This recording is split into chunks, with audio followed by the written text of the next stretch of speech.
Bagarre bagarreuse, bienvenue à la bagarre. Ce soir, on reçoit un cadre technique de la Fédération française de boxe en charge du MMA. Lionel, bonsoir, bienvenue à la bagarre. Bonsoir, merci pour l'invitation. Merci d'accepter ce nouveau format. T'entraînes un nouveau format en mode interrogatoire. On va aborder 5 thèmes avec toi ce soir. 5 thèmes qu'on a voulu aborder sur tout l'univers du MMA, le développement, la formation, la sécurité, la place de la femme, et enfin les organisations amateurs et professionnelles. En 2 mots rapidement, on a déjà reçu Johnny Frachet qui nous a dit pas mal de bien de toi, malheureusement. Je vois que vous appréciez. Le rôle de la Fédération française de MMA après 3 ans d'existence maintenant. Son rôle, il reste le même que celui qui était prévu au tout début du projet, c'est-à-dire de structurer le fonctionnement du MMA en France. Et c'est effectivement un fonctionnement qui est attendu sur 3 axes, selon des directives qui proviennent du ministère. Donc un premier axe qui est le développement, donc développement de la pratique, diffusion de la pratique. Un deuxième axe qui est sur la formation, donc ça va être la formation des pratiquants, la formation des entraîneurs, des officiels, tout ce qui est en lien avec la formation, avec, on l'espère, des débouchés professionnels, c'est-à-dire pouvoir encadrer du MMA ou tout du moins des activités relatives au MMA contre rémunération. Et le dernier volet, c'est le volet compétitif, avec d'une part ce qu'on a déjà en existence, c'est-à-dire les compétitions pro, mais aussi les compétitions amateurs, et l'émergence vers aussi du haut niveau avec des équipes de France et une représentation internationale comme on l'a déjà actuellement. Okay. Donc la fédération elle dépend du ministère des Sports, j'imagine.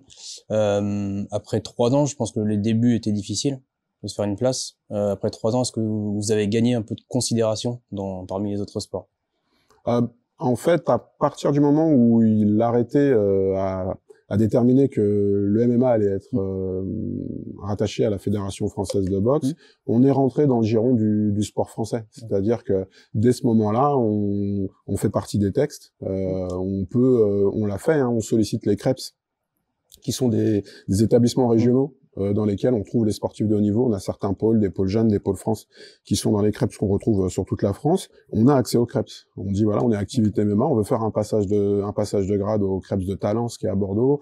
On veut faire un passage de grade à Voiron. Et en fait, il y a aucun problème avec ça. L'activité, elle est clairement aujourd'hui connue et reconnue. On est sollicité par les préfectures aussi, qui, lorsqu'il y a des manifestations, elles nous contactent pour savoir si effectivement la manifestation elle est connue par nos services, si les gens sont bien licenciés et titulaires des bonnes qualifications. Donc, je pense qu'on est aujourd'hui pleinement rentré. En tout cas, on n'a jamais eu de frein, si tu veux, sur stigmatisant l'activité MMA. On n'a vraiment aucun problème avec ça. Et si on se rappelle bien, la première formation des officiels, elle a eu lieu à l'INSEP.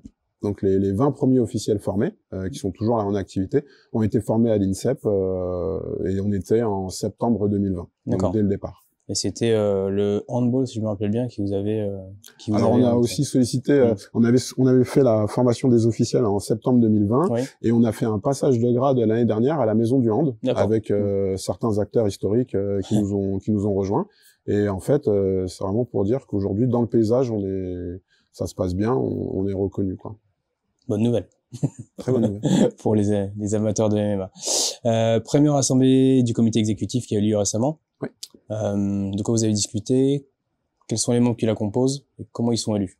Est-ce que tu peux nous éclairer là-dessus? Oui, c'est un collège avec...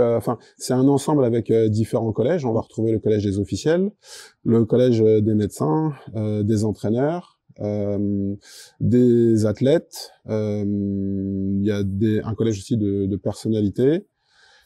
Et le collège des clubs, il doit me manquer un collège. Dans ma tête, il y a 7 collèges. C'est des personnes qui ont été désignées par la Fédération française de boxe suite à un appel à candidature qui a été déposé. Il y avait un certain nombre d'éléments à faire parvenir dans un temps imparti, avec une lettre de motivation. Et à l'issue de ça, et en fonction aussi de leur implication sur les années précédentes, c'est-à-dire le projet il existe depuis 2020, donc à la lueur de ce que ces candidatures ont fait aussi pour aider à la structuration depuis 2020, un certain nombre de profils ont été retenus. Sur cette journée, donc on a passé une journée qui a commencé à 10h30 et on a eu un mot du président et une première partie jusqu'à midi qui a été une première phase de présentation de ce qu'est le projet MMA aujourd'hui. Et ensuite, il y a encore eu un temps de présentation après le repas. Et ensuite, il y a eu des questions ouvertes. Et justement, questions ouvertes sur ce qui fonctionne et ce qui peut être amélioré. Donc en fait, il y avait 4 foyers de questions, donc notamment au niveau des compétitions, qu'est-ce qui fonctionne, qu'est-ce qui peut être amélioré, la vie des clubs, la formation, les grades techniques, et ensuite le dernier volet, c'était quels sont les points que vous voudriez aborder sur la prochaine session qui est prévue le 10 mai. Et donc les acteurs ont pu nous faire parvenir justement toutes leurs recommandations, leurs ressentis, leurs retours par rapport aux éléments de structuration et ce qu'ils voulaient voir aborder sur la prochaine réunion. D'accord. Et t'as trouvé que c'était en cohérence avec ce que tu observais sur le terrain? Oui, tout à fait. Ouais. C'est-à-dire que ça a été quand même très orienté autour de la compétition. C'est-à-dire que à l'issue de ça, on n'a pas eu de questions sur la formation, on n'a pas eu de questions sur les grades techniques, on a eu assez peu de questions sur la vie des clubs. Par contre, j'ai récupéré beaucoup de questions sur justement l'encadrement compétitif. Donc c'est une préoccupation, mais comme on l'a dit, le projet de structuration, c'est 3 axes, c'est pas un seul axe. Et la pérennité du projet, elle s'appuie sur 3 axes. C'est-à-dire qu'une table avec un seul pied, c'est super compliqué à faire tenir debout. Et là, en fait, le MMA, c'est un petit peu la même chose. C'est-à-dire que si on forme pas des gens pour encadrer ceux qui font de la compétition, si on crée même pas ce dispositif aussi de compétition amateur, et si on diffuse pas la pratique autre que pratique compétitive, c'est compliqué. Après, bien sûr, on est tous là, c'est-à-dire aussi bien vous, la bagarre, que moi, enfin tous les acteurs du MMA, on est tous là parce qu'il y a de la compétition, mais on est tous là pour les athlètes en fait. Donc au-delà de la compétition, en premier lieu, la première préoccupation, c'est l'athlète. Donc sans athlète, il n'y a pas tout ça. Donc au cœur du dispositif, c'est avant tout l'athlète. Pour continuer sur le développement du MMA, tu as parlé de grades. On parle beaucoup de grade vert, qui est le premier stade pour pouvoir combattre en professionnel. Tu peux nous expliquer un peu les autres grades, les intérêts, leur mise en place, assez rapidement, mais voilà, pour éclairer le paysage. Ouais, le grade vert, c'est le premier grade qui permet notamment de combattre un amateur. Il permet aussi d'accéder à des formations. Donc en fait, par exemple, la formation de juge, il faut avoir un grade technique vert. Et puis sur la formation d'encadrant, d'entraîneur, il faudra aussi un grade vert. L'idée du grade, c'est que à la formation, elle repose sur 3 principes. Donc la capacité technique, est-ce que je sais faire les choses? Une formation théorique, où en fait on met des éléments en lien. Donc ça peut être pour les officiels, c'est tout ce qui est en lien technique là-dessus. Et puis par exemple pour le brevet fédéral 2, c'est tout ce qui est en lien avec la pédagogie. Et après il y a une partie en présentiel où sur ce présentiel, tu fais la transition entre la technique et le théorique sur une partie présentielle. Donc chez les officiels, on fait un tuilage par exemple. Tu fais ta formation technique, t'as ton grade, donc en fait tu sais reconnaître les choses. Et après quand tu finalises, tu fais un présentiel où t'as d'autres officiels qui te disent, qui t'orientent un petit peu. Donc le grade il nous sert à ça. Et puis on a des gens qui vont juste vouloir mesurer leur progression en MMA et c'est intéressant d'avoir des jalons.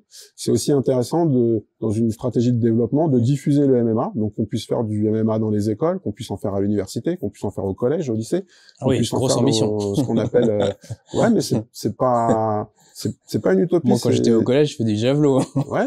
En EPS. C'est vrai.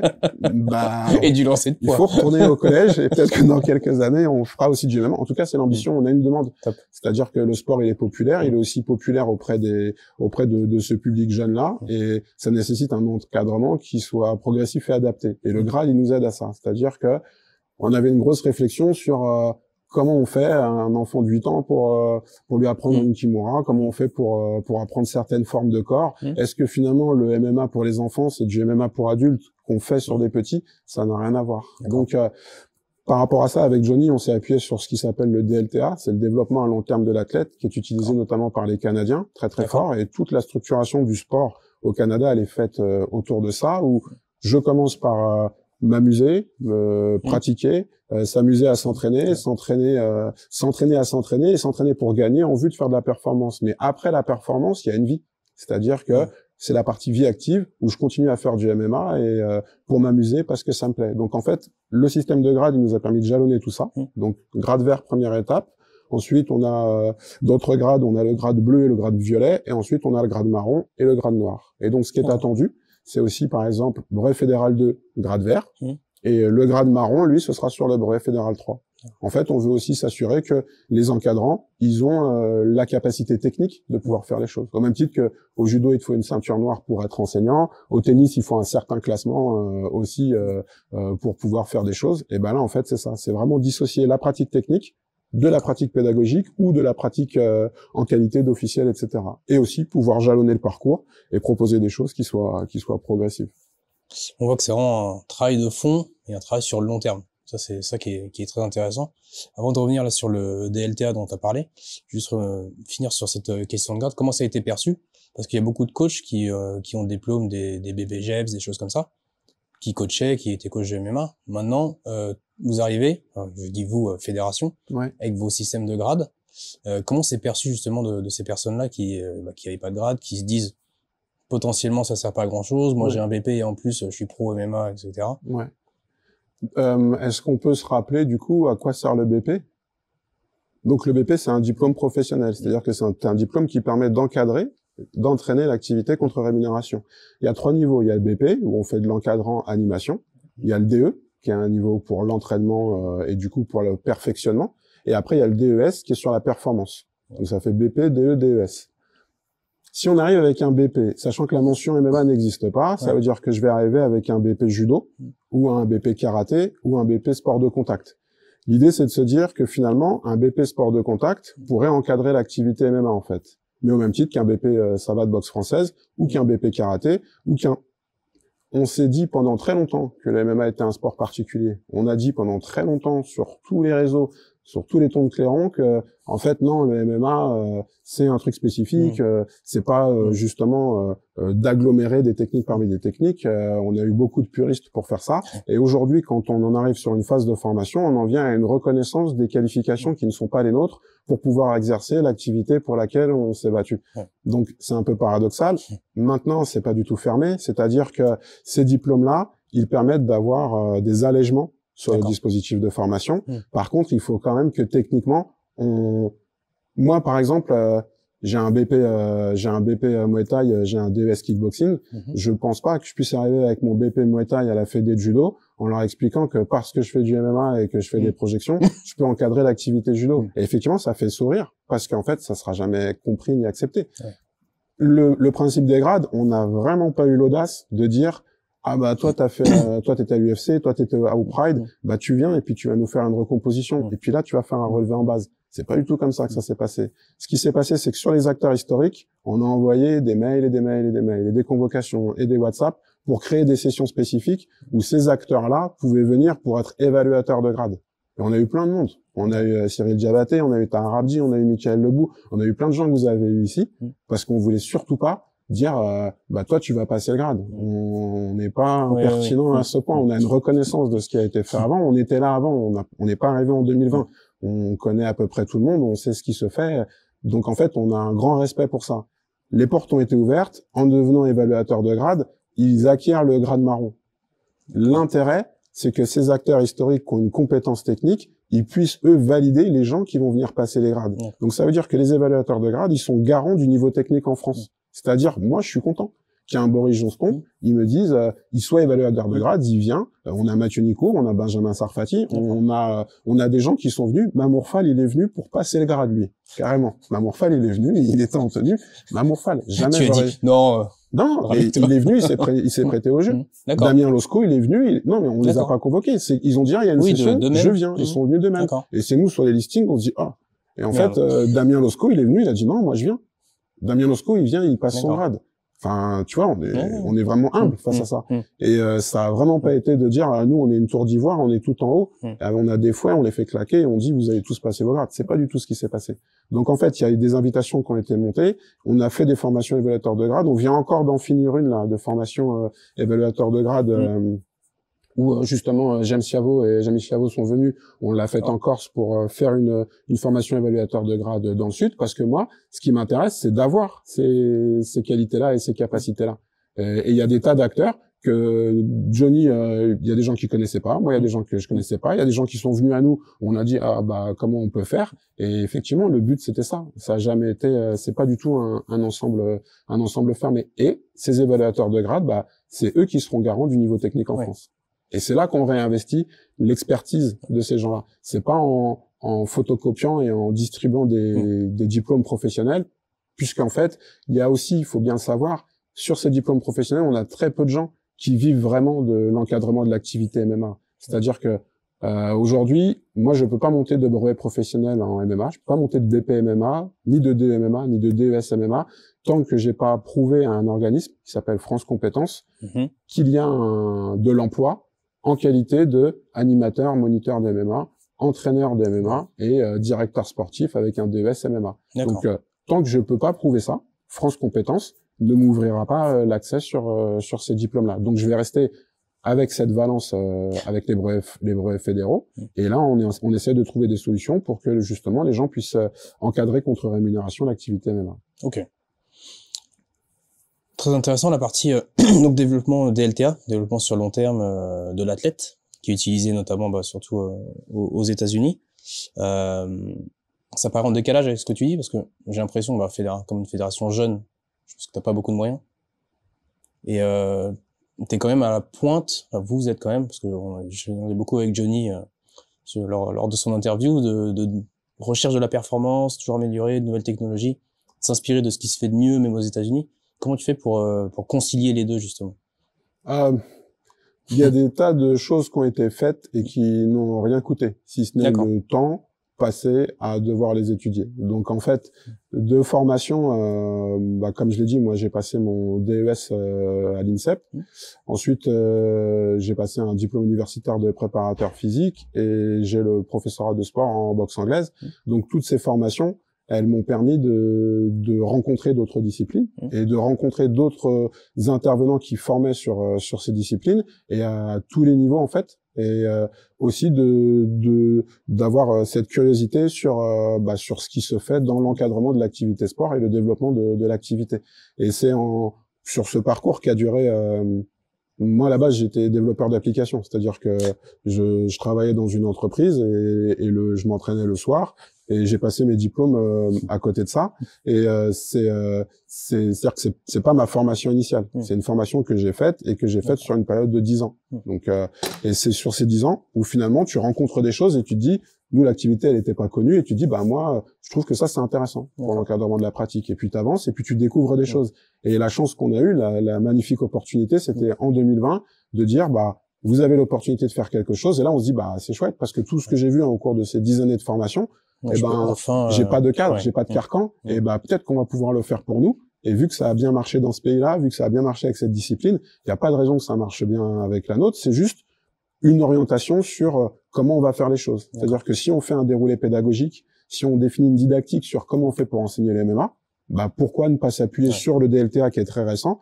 plutôt que de reprendre, tu vois, des choses qu'on faisait un peu de manière empirique et de se dire, ça a été éprouvé dans d'autres disciplines, dans d'autres pays par d'autres personnes et mettons-le en place. Et on n'a pas ce poids qu'auraient peut-être d'autres fédérations à se dire, on changerait bien d'orientation, mais c'est trop tard. Ça fait 15 ans qu'on a nos diplômes fédéraux, on a 250 formateurs qui savent travailler que dans cette... non, nous on est tout neuf, on est jeunes, et on part d'une feuille blanche, tout est vierge.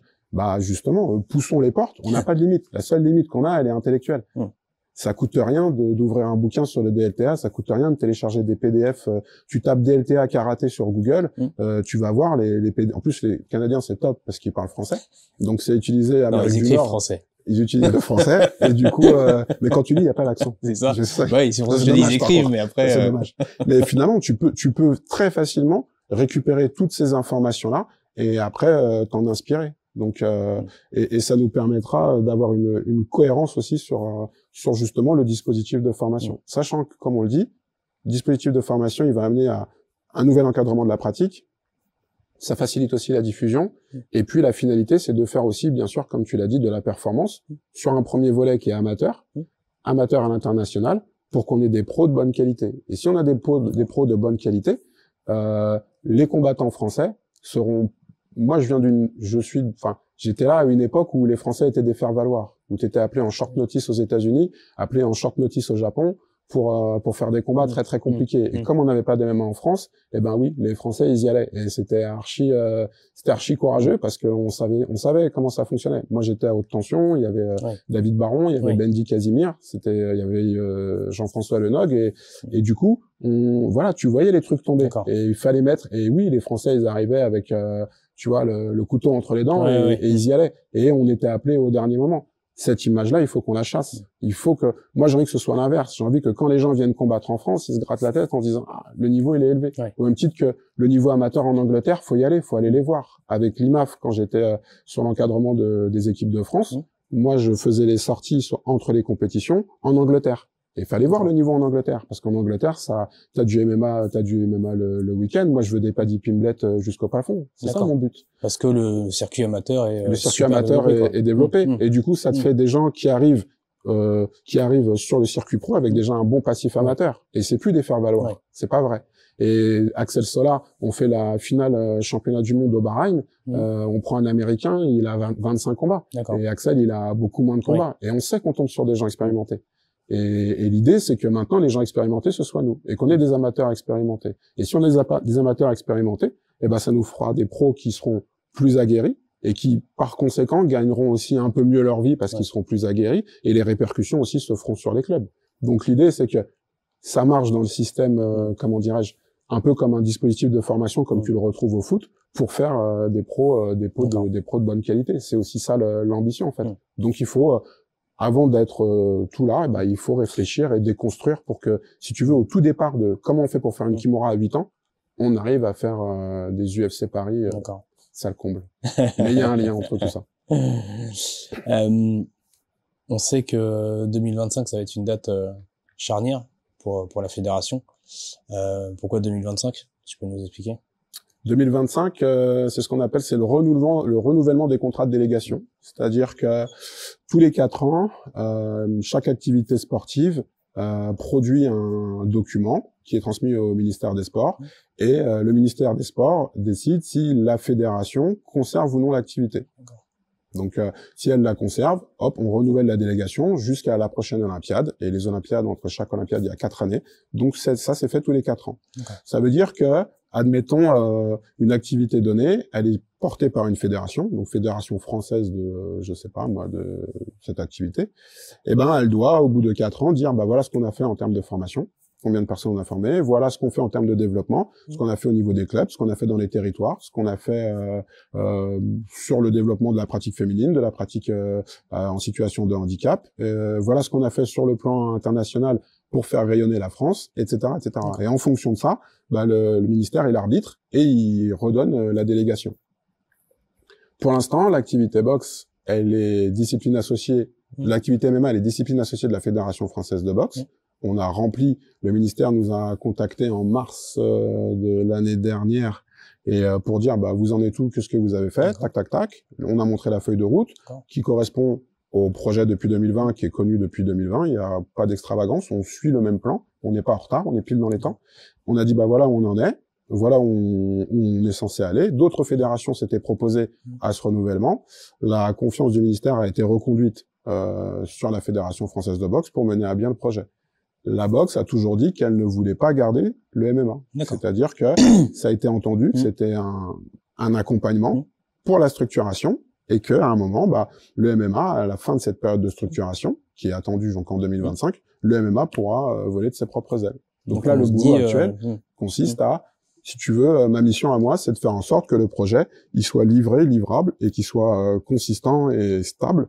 Pas terminé, c'est-à-dire qu'il y a encore des tas de choses à faire, il y a plein de choses à construire. Mais en tout cas, la chape, elle est posée, on aura un circuit amateur, on aura un dispositif de formation, tout ça c'est déjà mis en place, on a un système d'évaluation avec les grades, on a déjà des résultats sur les compétitions internationales, et puis on va développer le réseau de clubs, redescendre dans les territoires, la mise en place d'une gouvernance, et en 2025, il y a un livrable qui permettra à cette entité de devenir autonome et de devenir la Fédération française de MMA. C'est le projet. Donc ça c'est sûr, c'est arrêté.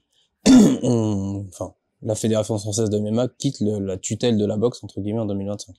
C'est ce qui est acté par le président. Si tu veux, il faut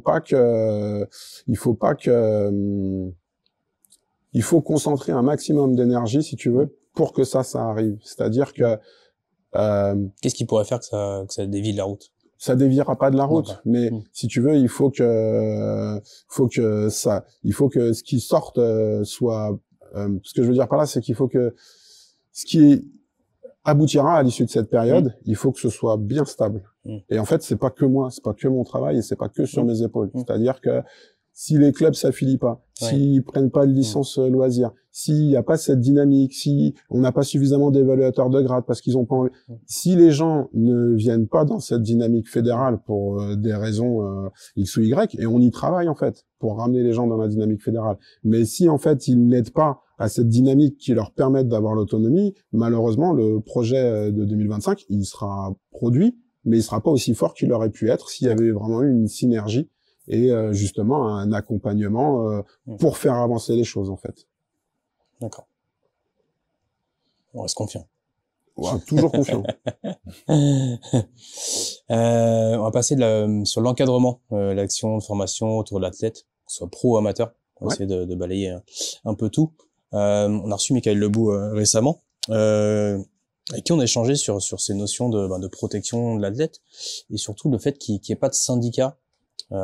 Ces derniers mois, on a entendu des champions de l'UFC le revendiquer. Quelle est la position de la fédération sur ce sujet? La proposition de la syndicale a été faite dès le début, en 2020. C'est-à-dire que c'est quelque chose qui effectivement peut conduire à sécuriser le parcours des athlètes et des compétiteurs. C'est comme je l'ai dit, l'activité sport, elle n'existe que s'il y a des athlètes et il faut des athlètes qui soient protégés dans tous les sens du terme. On a une grosse vigilance sur l'encadrement sécuritaire de la pratique compétitive, mais de la pratique tout court. Et il y a aussi un encadrement qui est attendu sur justement, le syndicat, ça pourrait aider, puisque ça serait un outil, un objet supplémentaire dans le cadre de la protection. Et il y a un autre élément qui serait la carte d'agent sportif en MMA. Et pour le coup, c'est pareil, ça fait partie des premiers chantiers. Donc le chantier, il est posé. J'ai travaillé notamment un peu avec Aldric Cassata, qui a une bonne connaissance de ces choses-là, avec qui j'ai beaucoup échangé là-dessus, et son regard, il est très précieux. Et c'est des choses qui, pour l'instant, sont pas des chantiers prioritaires, mais qui font partie de la feuille de route et des choses sur lesquelles il faudrait avancer d'ici 2025. On a du temps et en même temps, on n'a pas trop de temps. Ouais, c'est dommage parce que tu me dis que c'est un des premiers sujets qui a été mis sur la table. On voit que ça n'a pas beaucoup avancé et que c'est quand même... parce que ça nécessite du temps, de la concertation, ça nécessite aussi un engagement qui est un engagement bénévole, puisque la structuration du sport en France, elle se fait à travers les bénévoles, et aujourd'hui c'est pas des choses qui sont faciles à mettre en place. Et comme je le dis, il y avait d'autres chantiers prioritaires comme l'élaboration de toute l'ingénierie de formation, la mise en place des grades, le déploiement et la sécurisation des compétitions et la mise en place du circuit amateur. Donc c'est dans le scope, mais effectivement c'était pas dans les tâches prioritaires, tout du moins à l'issue de 2020. Ouais. Et il y a peut-être un manque de communication aussi autour de ça, parce que pour en reparler sur le sujet, Michael Lebout, il était même pas au courant qu'il y avait ces sujets sur la table. On sait que c'est quand même un des pionniers du MMA en France. Bien sûr. Et c'est parce que vous avez pas de moyens de communication, ou c'est vraiment un choix d'accès sur d'autres choses? Sur le développement du circuit amateur. Ouais, aujourd'hui, la fédération, donc moi, je suis cadre d'État, donc moi, je suis payé par l'État, en fait, je suis un agent public, je suis un fonctionnaire détaché. Comment? Je suis un fonctionnaire détaché dans une fédération, donc en l'occurrence la fédération de boxe. J'occupe le MMA n'est pas 100%. J'ai pas qu'une seule mission, j'ai deux missions. J'ai une mission sur le haut niveau et l'équipe de France de boxe olympique, et j'ai une mission sur le projet de structuration du MMA. Et après j'ai Johnny qui m'accompagne, et en fait après j'ai deux alternants. Donc on n'est que 4. Voilà. On n'a pas un énorme service, et on a 50 000 € de subvention annuelle. Donc l'idée d'avoir pour nous une ressource, même à temps partiel ou à temps complet, sur l'activité, sur la communication et tout, c'est un vrai sujet. Et effectivement, aujourd'hui, on sait qu'on est vraiment pas très performant sur la communication. C'est pour ça que moi j'accepte avec plaisir de venir sur ce type de format pour pouvoir discuter, échanger et expliquer aussi comment ça fonctionne. C'est-à-dire que c'est pas qu'on communique pas parce qu'on fait de la rétention d'informations ou non, c'est parce qu'on n'a pas les moyens de communiquer. Notre puissance de frappe en termes de communication, elle est pas si importante que ça. Il y a des choses sur lesquelles on communique, mais par contre, tu sens que ces choses, elles sont comprises et récupérées par des gens qui nous connaissent déjà. D'accord. Ça veut dire que je parle encore à des gens qui me disent les grades ceci, je dis mais il y a un site fmmaf.fr et tu vois, il y a les passages de grade. Si les gens ils nous disent votre site on comprend rien, c'est éclaté, il y a pas de problème et on retravaille dessus. Et tu vois, on a changé la disposition du site, on s'est rendu compte que les gens ils voulaient les compètes, les actions, les passages de grade. OK. Du coup, on a fait un truc. On s'est rendu compte que notre population, elle était à 90% sur smartphone. Ce qu'on avait mis, ça marchait pas, tu pouvais pas lire. OK.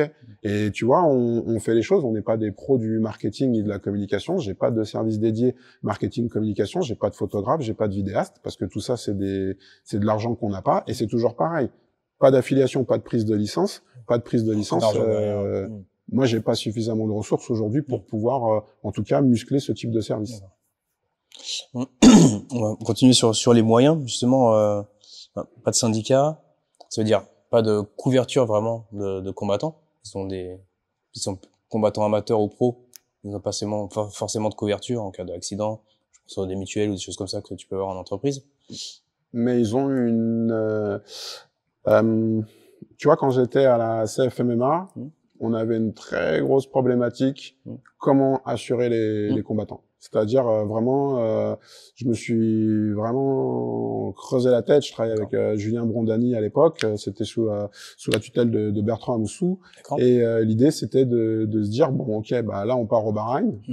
Comment on va les couvrir? On va faire les regroupements. Comment on va les protéger? On va partir en Angleterre. Comment on va les protéger? Et du coup, c'est Adrien Caillol qui m'avait dit bah voilà, moi je passe par un courtier et tout. Et donc on était passé par des courtiers. Et c'est comme ça qu'on avait un courtier qui nous couvrait pour des périodes super courtes. Et c'était très dur de faire assurer le MMA à l'époque, puisqu'en fait, il y a des assurances où, par exemple, tu vois, ça allait de 1 à 5. Et en 5, tu vois, en 1, t'as la marche à pied. Oui, c'est toutes les exclusions. T'avais l'apnée, le saut en parachute, machin, et notre sport. Tu disais, ouais, on est quand même un peu moins dangereux que quand tu sautes d'un avion, mais pour les assureurs, apparemment, non. Et c'était super dur d'assurer les gens. Ce qui s'est passé en passant avec la Fédération française de boxe, c'est que la Fédération française de boxe, elle a un contrat avec la mutuelle des sportifs. Du temps de Bertrand, on avait sollicité tout le monde, et Bertrand, c'est un excellent communicant, il connaît énormément de monde. On s'était rapproché d'ASO, le groupe Amaury, on avait discuté avec plein de gens, et toutes les grosses boîtes, AXA, la GMF et tout, enfin tout le monde avait dit non en fait. Donc il était très dur d'assurer le MMA. Le MMA, la Fédération française de boxe, mutuelle des sportifs, et la mutuelle des sportifs, elle couvre les athlètes de MMA quand tu as ta licence, comme elle couvre les athlètes de la boxe, y compris mes athlètes olympiques. Donc en fait, c'est la même couverture. Donc aujourd'hui, effectivement, moi je viens d'une époque où on allait faire des combats en Belgique, tu revenais avec un plancher orbital à l'arrière d'un Kangoo et on te déposait à Bichat pour faire une radio. Ça c'est un petit peu terminé, et aujourd'hui bah les athlètes ils sont couverts, et en tout cas il y a une prise en charge des frais médicaux. Et au même titre que cette prise en charge, elle est faite aussi pour les athlètes étrangers, c'est-à-dire que quand un athlète étranger vient combattre en France, il prend une licence à la fédération et du coup il a la couverture. Ce qui fait que on a des athlètes qui ont eu des blessures, tu vois, sur des compétitions et qui ont pu être justement emmenés à l'hôpital et couverts parce qu'ils étaient protégés par cette assurance. En fait. Donc l'assurance c'est important, y compris pour le loisir qui va casser ses lunettes ou qui va prendre un mauvais coup. On a encore beaucoup de salles qui travaillent en disant bah moi je suis assuré, c'est les murs de la salle de toute façon qui couvrent la pratique. Civile, moi je pense qu'il faut quand même la responsabilité civile, effectivement, c'est le minimum qu'on puisse avoir. Je pense qu'il faut vraiment avoir une curiosité, lire les garanties d'assurance, et nous on a eu même du temps de la CFMMA des propositions d'assurance où en fait quand tu lisais les garanties, on te disait on était couvert contre l'hydrocution, contre la congélation, contre l'électrocution, mais pas contre les sports de combat. C'était marqué noir sur blanc. Donc en fait, on avait une proposition où en fait, on aurait pu tomber dans un lac gelé, on était bien, mais pas pour aller faire ce qui était notre activité. Et pourtant, le courtier nous disait non, mais ça c'est la formule qu'il vous faut. Donc la lecture des garanties, et tu le sais que quand tu as un pépin, c'est comme quand tu es chez toi. Mais par contre, quand tu es chez toi, c'est un grille-pain qui fonctionne plus. Mais quand il t'arrive un truc à l'épaule, quand tu te fais les croisés parce que t'es mal tombé, et que moi ça c'est des trucs que j'ai vu, arrachement des ligaments sur un takedown, sur un truc qui glisse un peu, bah là l'assurance ça va dire bah qu'est-ce que vous faisiez dans cette salle, est-ce que vous êtes licencié, c'était sur quel créneau, comment ça se passe, parce que les frais d'intervention il va bien falloir que quelqu'un s'en acquitte. Donc la licence elle protège quand même, et que ce soit du pratiquant loisir jusqu'aux combattants pro qui En compétition. UFC, Bellator ou autre, lorsque ça se passe en France. Ok. Il y a une autre question qui se pose sur, on sait que pour combattre en France, il y a besoin de faire une batterie de tests médicaux, Ouais. qui est assez onéreuse. Il y a des fonds de l'œil, scan du cerveau, IRM, choses comme ça. Est-ce que cette mutuelle, elle prend en charge une partie ou Alors c'est pas une mutuelle, tu peux prendre, c'est une assurance. Donc ouais, en fait, tu es assurance. assuré pour la pratique de ton sport, donc c'est pas une mutuelle. Elle n'est pas là pour rembourser C'est des frais justement médicaux. les Ouais. si jamais tu as des dépassements d'honoraires ou des choses comme ça. Mais tu as la plupart des examens médicaux qui sont demandés, qui sont couverts justement par ta carte vitale en fait. C'est pas des examens qui sont tu vois super extravagants. Faut savoir aussi que là on parle par exemple si on parle de l'IRM là-dessus, moi j'ai entendu le contraire justement que c'était les prix c'était assez Oui. extravagant. Mais alors attention, c'est-à-dire que si on parle d'examens comme l'IRM et l'angio-IRM, c'est des choses qui sont demandées pour la pratique professionnelle. À ce moment-là, j'interroge aussi qu'est-ce que la pratique professionnelle. La pratique professionnelle, c'est quand tu tires, en théorie, l'essentiel de tes revenus de la pratique, de ton exercice en qualité de sportif. Ça veut dire qu'en vrai de vrai, on a très très peu de gens qui vivent de l'activité MMA en France par rapport aux combats qu'ils font.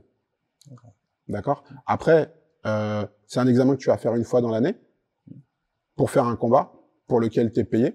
Je pense que la bourse que tu vas recevoir est supérieure à la valeur de l'examen et je pense que l'examen sur la bourse que tu reçois, si tu es un professionnel, en fait, ça représente un pourcentage. Ce pourcentage, il est destiné à protéger le capital le plus précieux que tu as en qualité de sportif, c'est-à-dire ton intégrité physique, ton corps, et peut-être même, pour l'IRM, ton cerveau. Donc après, si c'est un examen, on va dire, qui coûte cher, c'est pas un examen qui est fait parce que moi j'ai des accords avec toutes les centres d'imagerie d'Île-de-France, c'est parce que cet examen-là, il permet de déceler des choses et que depuis qu'on fait qu'on récupère ces examens médicaux, on a eu des images avec suspicion d'anévrisme. On en a eu. On a eu des gens qui sont arrivés avec une sérologie positive sur certains éléments. On en a eu. On a eu des gens avec des fonds d'œil incomplets parce que justement il y avait des décollements de rétine. Et les gens sont venus alors que c'est interprété en disant attention là il y a un pépin. Et c'est des gens qui se disent ça veut dire quoi? Et donc moi j'ai le docteur Jean-Marc Sen qui était médecin des équipes de France de judo qui nous accompagne. Et à ce moment-là nous on réoriente.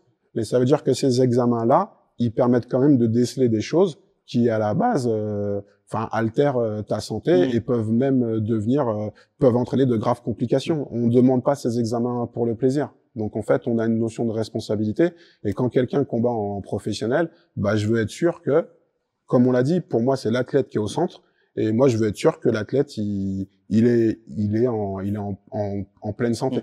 Et si tu veux, même en tant qu'entraîneur, moi c'est une préoccupation que j'avais.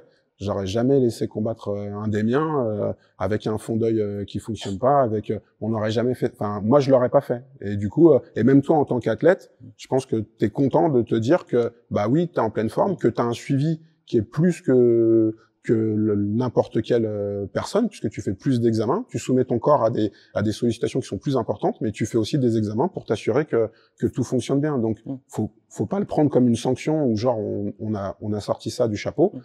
C'est des examens qui sont demandés dans les autres pays par d'autres grosses organisations et apparemment ça pose pas de problème quand tu vas aux États-Unis de faire ces examens-là. Quand on passe en France, on voit que ça soulève parce que c'est nouveau, parce que parfois les organisations ou les coachs ne comprennent pas l'utilité des examens, mais ils sont vraiment utiles et à la lecture des cas qu'on a eu, on a quand même un pourcentage de gens pour lesquels ça nécessite après un suivi médical. D'accord. Ouais, à contrario, les examens ils essaient déjà, il y en a aussi qui essaient de contourner, on va dire, ces examens. Donc la réflexion que tu as, effectivement, c'est ta réflexion propre à toi avec toute la responsabilité que tu as. Il y en a qui avaient pas cette notion de responsabilité, de mise en danger de sa propre santé. Là, si on va plus loin sur les examens que tu as dit, il y en a un que tu fais une fois par an. Il y a un organisateur qui nous a dit un examen que tu te mets en risque de le faire trop souvent. Alors, je sais pas si c'est celui-là dont on parle, une fois par an ou plus souvent. Est-ce que, pour aller plus loin vraiment dans la réflexion, est-ce qu'on n'est pas quand même trop restrictif en France par rapport à ce qui se fait, comme tu le dis, dans d'autres pays, aux États-Unis Non, c'est l'enjeu IRM avec contraste, où effectivement le produit de contraste est un produit assez, comment dirais-je, c'est un produit qui est assez invasif parce qu'il faut qu'il ressorte à l'imagerie. Et lui, il est demandé tous les 3 ans. Donc on a aussi une réflexion sur le dispositif médical. On a mis des choses en place en 2020 qui ont évolué en 2021, en 2022 et on continue de faire évoluer. On en est à la version 9 du code sportif. Donc en fait, il y a des révisions qui sont permanentes et effectivement, le système était perçu comme étant très restrictif au début, mais en fait, on tient compte aussi des ressentis de terrain et surtout de l'utilité des éléments. Et effectivement, il y a une évolution sur les codes sportifs et les attendus médicaux. Mais il y a des choses sur lesquelles malheureusement on pourra pas déroger en fait. Tu parlais justement de tout à l'heure aussi sur rebondir sur le salaire et sur le montant de la prime, le pourcentage de la prime qui devait être alloué ou qui encadrait tous ces examens. On sait que d'une organisation à l'autre, les primes sont très disparates. Est-ce que la fédération aurait peut-être pas vocation à instaurer un salaire minimum pour n'importe quel combattant pro, de se dire, ben voilà, dans ta prime, tu gagnes 5-10 000 euros par combat, tu sais que tes examens coûtent 1 000 euros, et au moins, ben voilà, tu sais que tu es sûr de toucher un salaire minimum et que tu vas faire tes examens. Alors, il y a plusieurs choses. Il y a le système qu'on appelle le système des ligues fermées et le système des ligues ouvertes. Une ligue fermée, c'est ce qu'on retrouve en NBA, ce qu'on retrouve, l'UFC est une ligue fermée, le ONE est une ligue fermée, c'est leur système, leur championnat, et c'est eux qui déterminent qui rentre à l'intérieur et qui sort. C'est autonome. Ouais. Nous, en Europe, on est plus sur des systèmes de ligue ouverte. Les systèmes qu'on connaît, c'est par exemple la Ligue 1 au foot, où là, c'est la fédération qui met en place son championnat, le top 14 au rugby, même l'ATP, qui est pour le tennis. En fait, c'est un système de tournoi, et du coup, ça, ce sont les ligues ouvertes. Sur un système de ligue fermée, c'est finalement l'organisateur qui va être l'employeur du professionnel et qui va déterminer le niveau de rémunération avec un contrat. Du coup, la relation qu'il y a entre l'athlète et l'organisateur, nous, on n'est pas dedans. C'est pas un accord tripartite. Moi, je ne sais pas du tout combien touchent les gens qui viennent combattre. L'UFC me dit, nous, ou le Bellator, ou le KSW, le PFL, qui tu veux. La Ligue, elle vient, elle dit, nous, on veut faire un événement en France. D'accord, il y a un cahier des charges, vous devez vous acquitter de ça sur le plan de l'organisation. Eux, ils s'en acquittent, ils organisent en France. Maintenant, ce qui se passe au sein de l'organisation, ils ont pris un contrat qui était avant, et nous, en fait, on n'est pas informés. La question s'est posée sur l'organisation des paris sportifs. C'est-à-dire que on me dit, je suis une organisation, je veux utiliser les paris sportifs en France. J'ai autorisé les paris sportifs sur le main event et co-main event. Pourquoi? Parce que j'ai pas de visibilité sur ce qui se passe sur la carte et sur la carte préliminaire. Je sais pas combien tu touches sur une carte préliminaire. Donc, si ça se trouve, tu pourrais toucher plus à rater ton combat qu'à le réussir, parce que je ne sais pas ce que les organisations te donnent. Donc moi, ce que je dis aux organisations, c'est que si je sais pas ce qui se passe sur les cartes préliminaires et je connais pas le niveau de rémunération des athlètes, en fait, on peut pas permettre les paris sportifs. On va voir si la situation elle évolue et si on peut nous avoir ne serait-ce qu'un ordre de grandeur de ce qui se passe sur les cartes. Mais aujourd'hui, on ne sait pas du tout. Donc, je comprends la réflexion de Michael, qui est tout à fait pertinente et justifiée, pour justement aussi protéger les intérêts, comme on le disait au tout début, de ceux qui font ce sport. C'est les athlètes avant tout. Top. On va passer au méchant flic. Ouais. Jeep de la bagarre qui va reprendre le relais. Hop, je m'installe. On passe donc, on continue dans la thématique. Je te laisse boire un petit coup, n'hésite pas. On va poser des questions un peu plus piquantes ou pas. Je voudrais revenir simplement sur une petite chose sur les examens.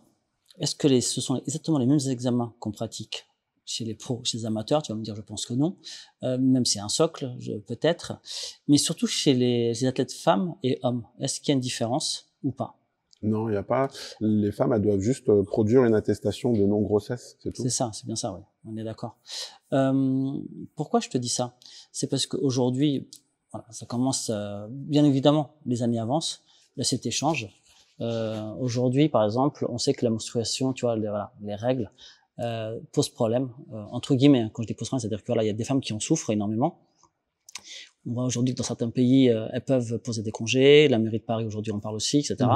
Est-ce que dans le monde des sports de combat, une fille qui a ses règles le jour du combat, est-ce qu'elle a les mêmes capacités à combattre qu'une fille ne l'a pas?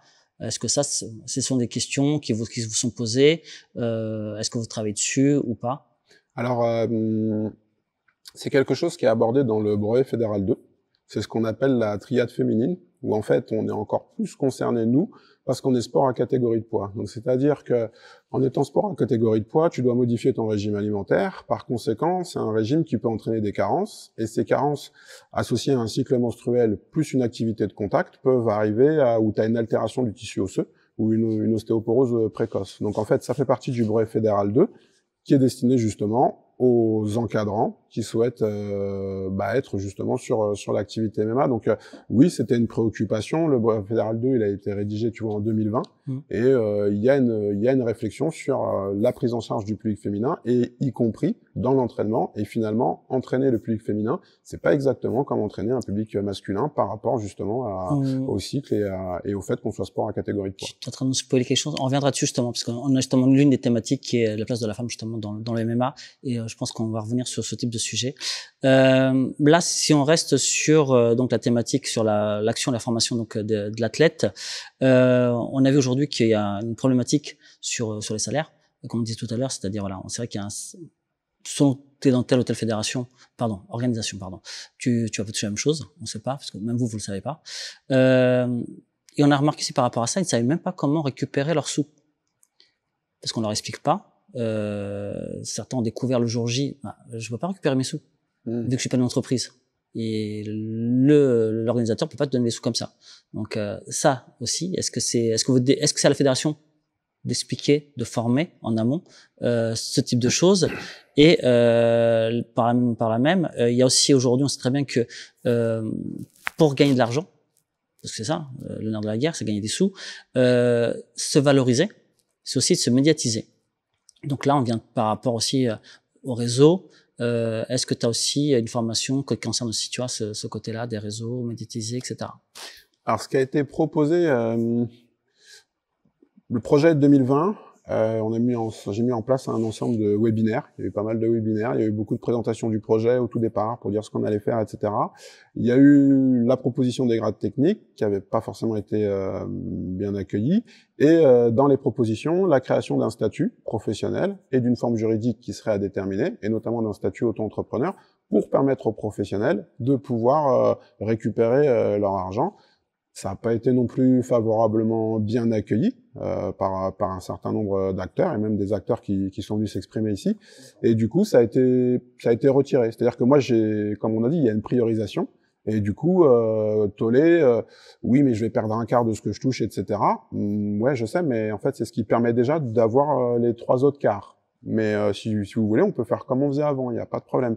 Mais avec les orgas pro, on pourra plus faire comme on faisait avant, on touchait ce qu'on touchait dans une enveloppe. Donc ça a été évoqué au début, ça n'a pas été forcément bien accepté et bien accueilli. Du coup, si tu veux travailler sur la forme juridique relative au statut professionnel, c'est un vrai chantier, et c'est un chantier juridique et fiscal qui s'improvise pas. J'en avais discuté aussi avec Aldric, justement, on en avait discuté en 2020, et on avait regardé le niveau de rémunération, parce qu'on s'est dit, mais comment ça se passe au foot? Parce qu'au foot, il y a 8 divisions, en division d'honneur, ils perçoivent de l'argent, est-ce qu'ils déclarent ce qu'ils perçoivent? Donc on s'était posé la question, Aldric s'était rapproché d'un comptable ou d'un expert comptable, et on avait regardé le niveau des différentes assiettes, etc.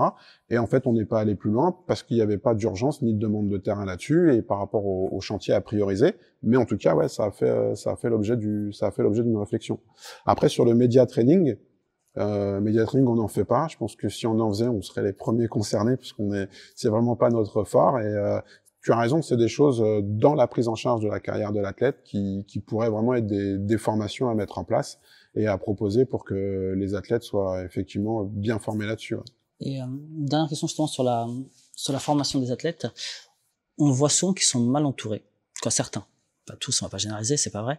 Quand j'ai mal entouré, c'est-à-dire que parfois tu as des managers qui viennent finalement le jour J. On en a discuté justement avec Michael quand il est ici. En effet, il y en a qui ont pignon sur rue, qui sont des très bons managers, qui sont là pour eux. On va pas les citer, tout le monde les connaît, hein, voilà. Et tu en as d'autres qui viennent et qui, entre guillemets, prennent leur billet et finalement ne font rien d'autre. Est-ce que tu es obligé d'avoir un manager aujourd'hui pour combattre? Et comment gérer ce type de personnes qui sont pas forcément les bienvenues dans le monde du MMA? C'est ce que je disais avec la carte d'agent sportif. Maintenant, je pense que l'environnement MMA, je suis pas sûr qu'il soit vraiment prêt, puisqu'en fait, c'est une qualification qui est assez délicate à obtenir. Hein. C'est une carte professionnelle, donc en fait, il y a un tronc commun qui est propre à tous les agents sportifs. C'est-à-dire, je suis agent dans le basket ou je suis agent au foot. En fait, c'est le même tronc commun. Et ensuite, tu as un tronc spécifique. Donc le tronc spécifique, il va concerner tout ce qui est en lien avec l'activité MMA. Sur le tronc commun, tu vois du droit du sport, droit du contrat, droit des assurances. Donc en fait, ça veut dire que tu as quand même une formation qui te permet d'avoir une vision comme ça à 360 degrés sur l'encadrement en qualité de manager sur un sportif. Aujourd'hui, moi je pense que c'est quelque chose de nécessaire. L'activité de l'agent sportif, elle est encadrée par la loi et son niveau de rémunération, il peut pas excéder 10% de la bourse de l'athlète. Aujourd'hui, est-ce que les entraîneurs est-ce que les managers vont accepter de passer cette carte? Est-ce que les managers vont accepter de percevoir 10% de la bourse? Est-ce qu'ils vont accepter d'aller en formation? Ou est-ce que la fédération va passer comme un censeur qui rajoute, qui met des bâtons En fait, la question n'est même pas de savoir pourquoi on va passer, mais ce que tu soulèves, en fait, c'est un problème qui a été identifié pareil en 2020, qui fait partie des chantiers. Ce serait vraiment bien de le mettre en place parce que ça ferait vraiment du bien à tout le monde, mais c'est comme... c'est quelque chose qui va être délicat à faire passer, en fait. C'est-à-dire que tout le monde veut des choses, ça, il n'y a pas de souci, hein, on attend beaucoup de choses de la fédération, c'est vraiment super, et on en est vraiment très content, parce que ça nous permet d'avoir... tu vois, il y a plein de projets à maintenir. Maintenant, il faut accepter aussi ces choses-là, il faudra accepter de retourner faire ces formations-là sur le droit des assurances, etc., pour aussi assainir ce qui doit être assaini dans l'encadrement du sportif. Mais comme je le dis, si la préoccupation c'est l'athlète et que ces éléments-là permettent à l'athlète d'avoir un environnement de meilleure qualité, et c'est comme ça au foot, et c'est comme ça au basket, et c'est comme ça dans tous les sports pro. Et pour encadrer, et si on veut que les MMA soient vraiment encadrés en tant que sport pro, il y aura des porches et des étapes à passer pour y parvenir, et ça en fait partie. Justement, comme tu dis, aujourd'hui, je sais que la fédération vous avez mis au centre du projet de l'athlète. Moi, je trouve justement qu'il est important qu'il soit bien entouré parce qu'il peut pas tout gérer. Par exemple, la plupart des athlètes ne savent pas combien de combats peuvent faire dans l'année, au minimum, au maximum, et combien de jours peut espacer un combat. Est-ce que tu peux éclairer un peu tout le monde déjà aujourd'hui? Ça permettrait aussi qu'ils sachent un peu toutes ces choses-là. Nous, on a placé la barre à 21 jours. La barre, elle est placée à 21 jours. Ouvrable. C'est 21 jours. J'ai jamais su ça. C'est 21 jours, voilà. C'est 21 jours. 21 jours, voilà. Dimanche, samedi, jour férié. 21 dodo, si tu veux. C'est un dodo, et à 21. Donc c'est 21 jours. Moi, je compte comme ça, tu vois. Et en fait, pourquoi? Parce que, quand tu prends un KO, en fait, on te donne 28 jours d'arrêt. 28 jours, on estime, c'est comme ça. Il y a eu un consensus entre les différentes fédérations. Il y a un portail qui s'appelle Vigicommotion. C'est un projet qui a été porté par le ministère des Sports pour justement encadrer la gestion du KO dans les sports de contact avec KO, avec mise hors de combat. T'as 28 jours. Donc ton cerveau, la commotion, c'est un choc. Ton cerveau, il heurte ta boîte crânienne et du coup, ça fait un choc et la lumière se coupe. Et on estime que la cicatrisation, elle est de 28 jours. Donc tu peux très bien combattre, pas perdre connaissance. Par contre, tu peux très bien combattre et à l'issue du combat avoir des commotions. Ça, c'est sûr.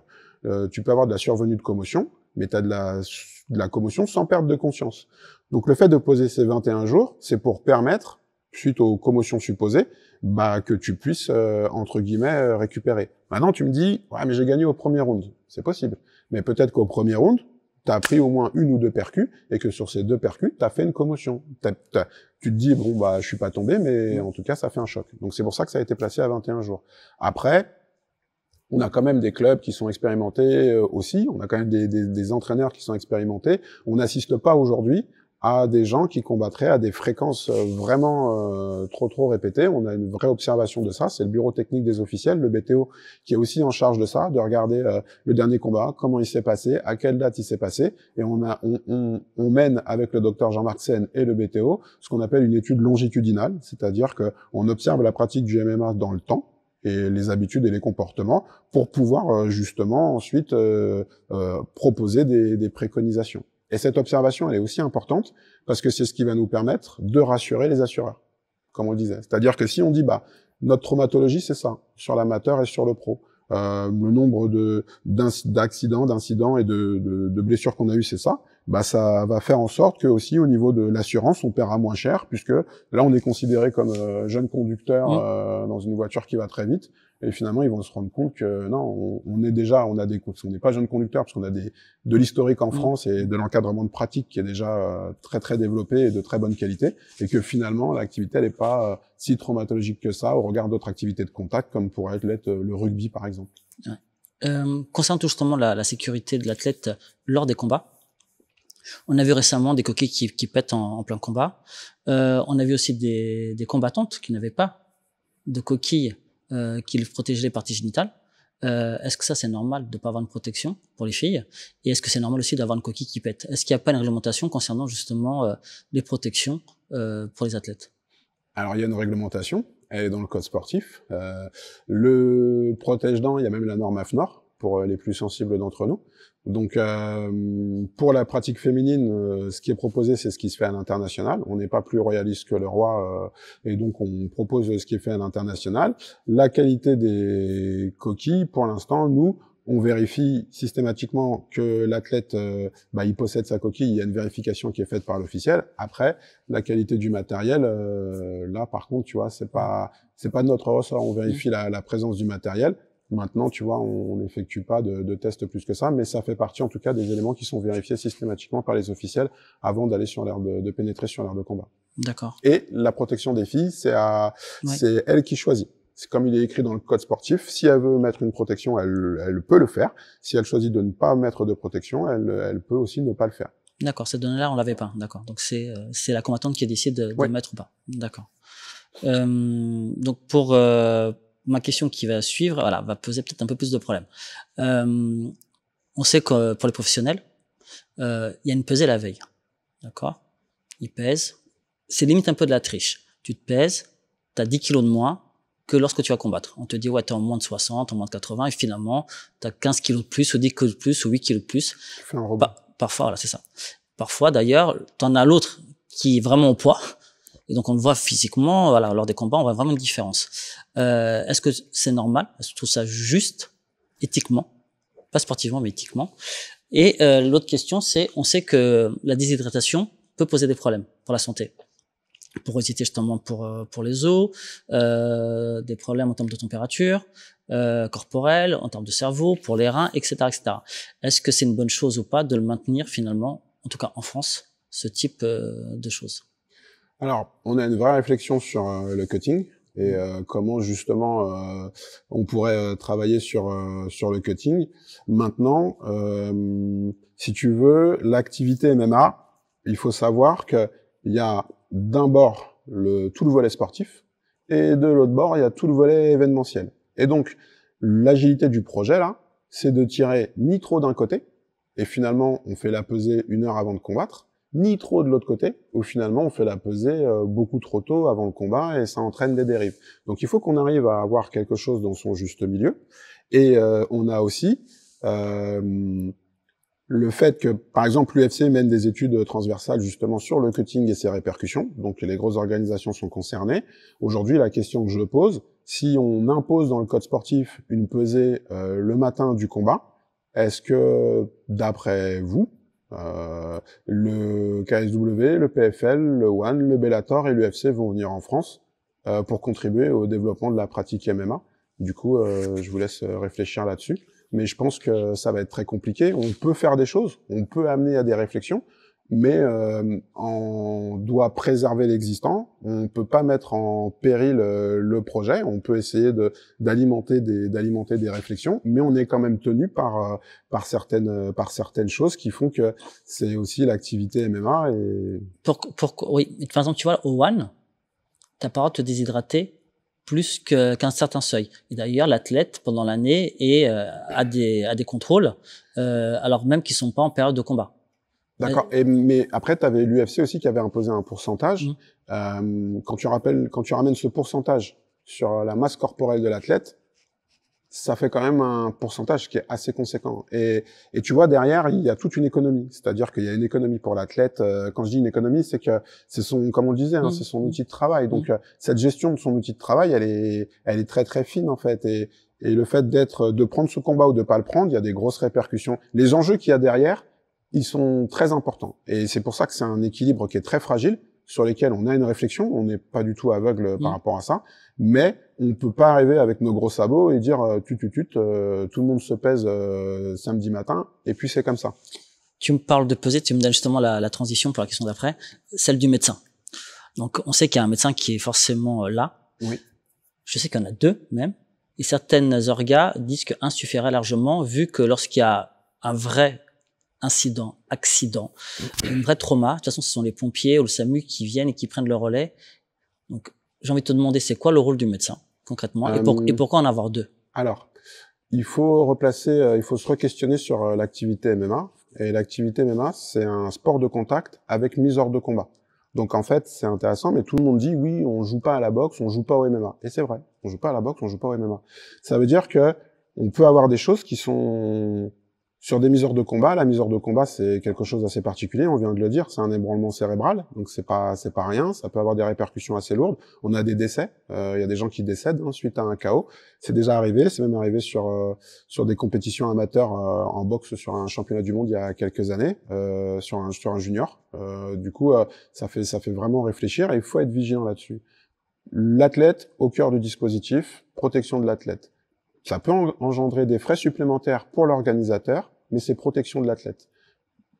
J'organise les compétitions amateurs sur le circuit MMA League, j'ai mes 2 médecins par cage. La fédération fait ce qu'elle demande de faire aux organisateurs, elle se l'impose à elle-même aussi. C'est pas de la démagogie. Et si on le fait, c'est parce qu'on sait que c'est dans le cadre de la protection de l'athlète.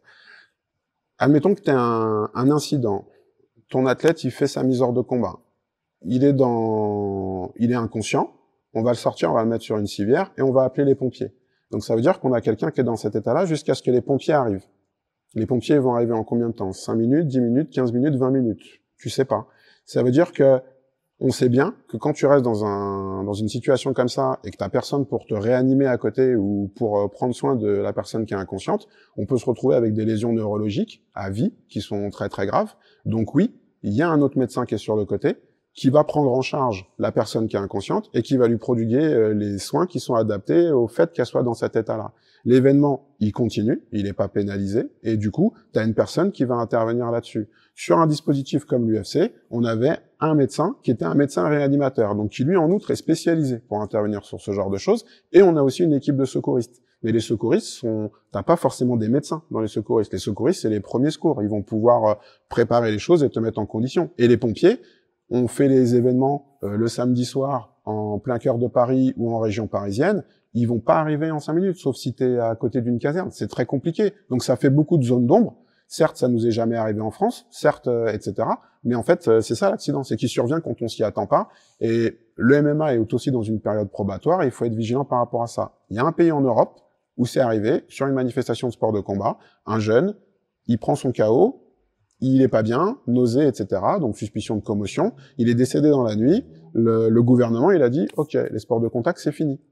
Il n'y a plus de compétition. Et ils ont plus eu de compétition pendant super longtemps. Aujourd'hui, ils ont pu rouvrir les compétitions et ils ont des unités de ce qu'on appelle la Blue Cross, où il y a des camions sur le parking et ces camions-là, ils ont le matériel pour te mettre dans un coma artificiel, en attendant de t'emmener justement dans une plateforme où tu seras pris en charge. Donc les 2 médecins, c'est ça. C'est que tu as un médecin qui surveille ce qui se passe et le second médecin, il te voit aussi quand tu sors de la cage parce que tu combats pas et ensuite tu rentres chez toi. Tu sors, t'es checké, t'es validé et si ça nécessite pas de surveillance supplémentaire, à ce moment-là, tu peux rentrer chez toi. Et ce second médecin, si jamais il y a quelque chose de grave qui arrive, il peut intervenir et faire la prise en charge de l'athlète qui est gravement blessé. Donc c'est à ça que servent les 2. On passe maintenant donc à la thématique organisation amatrice et professionnelle. Récemment, Laurent Salvaudon, donc le directeur de la rédaction de RMC Sport, a dit lors de la conférence au Bellator que en France, il y avait une vraie guerre intestine entre les fédérations, entre les organisations, pardon, et que cela portait préjudice au sport. Je sais pas comment vous le voyez de la fédération, et il estime aussi que le MMA sera d'ici très peu temps dans le top 5 des sports en France. T'es d'accord avec ça ou Vous œuvrez pour? Je pense que oui. Forcément. On œuvre pour, c'est un peu c'est un peu le but. J'espère que ça deviendra le sport numéro 5. Après, par rapport à la fédération, il faut savoir qu'on a des sports qui sont très regardés, mais moins pratiqués que regardés, comme le foot, par exemple. Il y a beaucoup plus de gens qui regardent le foot que de gens qui sont à la fédé de foot. Et puis, tu as des sports aussi qui sont très pratiqués et peu regardés, comme par exemple la course ou le marathon, où finalement on regarde jamais de marathon sur les chaînes sport. Tu vois, c'est pas des activités comme ça. Et sur le Tour de France, les gens ils regardent pour les paysages. Donc voilà. Donc effectivement, le but du jeu, c'est que l'activité, nous, on est là pour la diffuser, faire en sorte qu'elle puisse se diffuser, être encadrée en pleine sécurité, et qu'elle puisse apporter, parce que c'est une activité qui peut apporter plein de choses sur le développement ou sur la motricité, la latéralisation pour les enfants. On peut faire du jeu, il y a des formes ludiques. Voilà, c'est une activité aujourd'hui qui intéresse les gens. Il y a un vrai regain d'intérêt là-dessus. Les gens découvrent que c'est pas du free fight où tout est permis et tout, qu'il y a une vraie technicité. Et donc plus elle se diffuse, plus bien sûr on est content. Après, je parlerai pas de guerre intestine, je parlerai d'un système concurrentiel. Et c'est normal quand on voit les intérêts économiques qui sont liés justement à l'intérêt que ça suscite. Donc c'est ni plus ni moins qu'un système concurrentiel. Et effectivement, toujours ce principe, en ligue ouverte, oui, le rugby top 14, il est tout seul, il y a qu'un top 14, quoi. Mais voilà, c'est comme ça. Mais en fait, sur les MMA, l'environnement sportif, il est un peu différent, donc ça entraîne un paysage sportif qui est un peu différent et auquel peut-être RMC n'avait pas encore été confronté à ce point-là. En effet, je pense que vous n'avez pas encore goûté à ce type de choses en France, ouais. On sait aussi que la fédération, comment dirais-je, il y a une taxe qui est appliquée aux compétitions, aux organisations. On nous a fait part du fait que ce serait peut-être un peu trop élevé. Donc certains d'ailleurs vont dans la fédération de lutte organiser leur fédé, leur compétition, excuse-moi. Comment tu justifies ce taux élevé ou pas? Tu vas nous expliquer pourquoi il y a ces prix. Il y en a différents d'ailleurs. C'est pas le même selon on est dans telle ou telle situation. Est-ce que tu penses que c'est un frein au développement du MMA ou de la fédé de taxer de la sorte? À quoi elle sert la taxe? Du coup, c'est la question que je pose, quoi. C'est-à-dire que la taxe sur les organisations professionnelles, elle est réinvestie dans le sport amateur. Et c'est le fonctionnement de tout sport professionnel. Le sport professionnel, il va payer cette taxe pour alimenter le sport amateur et qu'on puisse faire des compétitions amateurs. Elle est calculée comment? Il y a une tarification. Un combat sur une carte préliminaire, ça coûte tant. Tu fais 5 combats, tu multiplies ça par 5. Carte principale, un combat, ça coûte tant. Tu multiplies par le nombre de combats. Un main event, c'est tant. Un main event, c'est tant. Une ceinture, c'est tant. C'est-à-dire que c'est un barème qui est le même pour tout le monde. Que tu sois un organisateur local ou que tu sois un organisateur... Il y a une transparence par rapport à ça. Donc voilà. Ensuite, il y a un indice multiplicateur. Si tu fais du local, parce que tu n'as pas la capacité de faire un événement à Lille, un événement à Brest, un événement, ok, toi tu fais des choses que dans ton département, ou dans ta région, pardon, que dans ta région, il n'y a pas de problème, tu vas rester sur un indice 1. Maintenant, tu fais ta région et une autre région, à ce moment-là, tu passes sur 1,5. C'est-à-dire que ta taxe, elle est multipliée par 1,5. Si tu as la capacité de pouvoir exporter ton format compétitif ailleurs en France, c'est supposé que tu as quand même une assise économique qui te permet de le faire. Sinon, reste sur une dimension locale. Si maintenant tu peux exporter ton schéma compétitif en Europe, tu es multiplié par 3. Parce que tu as la capacité économique de dire, tiens, je vais faire cette organisation-là à Zurich, à Dublin ou à Madrid, en fait. Si tu as la capacité de l'exporter hors Union européenne, tu passes en x5.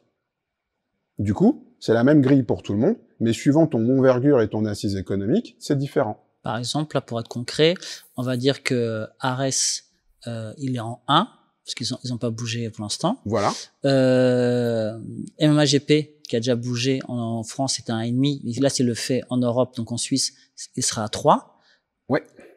Et enfin, Hexagon MMA, qui a déjà bougé à Dubaï. Donc là, il était à 5. Alors Hexagon MMA, ils ont eu en porteur d'événements quand ils étaient à Dubaï une autre société. C'est-à-dire que c'était leur nom sur les affiches, mais le porteur local, c'était pas eux.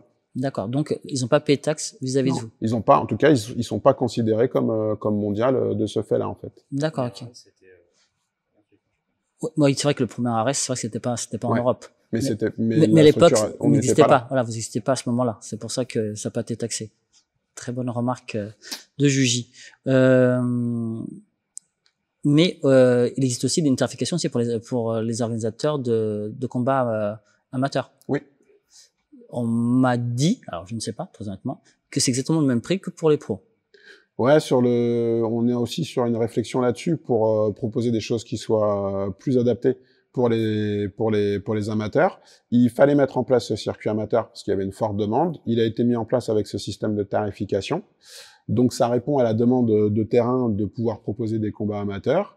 Une réflexion est apportée dessus parce que justement, ça peut faire des sommes à engager qui sont importantes pour les organisateurs. Toutefois, il y a l'opportunité pour l'organisateur depuis septembre de proposer le format MMA League, qui est le format fédéral. Ça veut dire qu'aujourd'hui, une compétition fédérale MMA League, elle peut être portée par un organisateur local. Et du coup, quand c'est comme ça, tu as environ 60% du coût de la compétition qui est supporté par la fédération. C'est-à-dire que la fédération, elle va payer l'installation de la cage, transport, installation, logistique. La fédération, elle va payer les officiels. Et en fait, tu n'as pas de, je sais plus, t'as pas de taxe sur la carte puisque c'est un tournoi. Donc en fait, c'est en tant qu'organisateur, toi, tu dois t'assurer que tu peux avoir le lieu, que le lieu est réservé et que tu as suffisamment de bénévoles pour pouvoir encadrer le dispositif. D'accord. Donc ça, c'est fait pour aussi, il fallait qu'on ait du temps, il fallait qu'on ait du retour par rapport à ça. Et c'est en créant ce format compétitif, il est aussi fait pour diffuser la pratique amateur et du coup, ça allège aussi les coûts pour les organisateurs.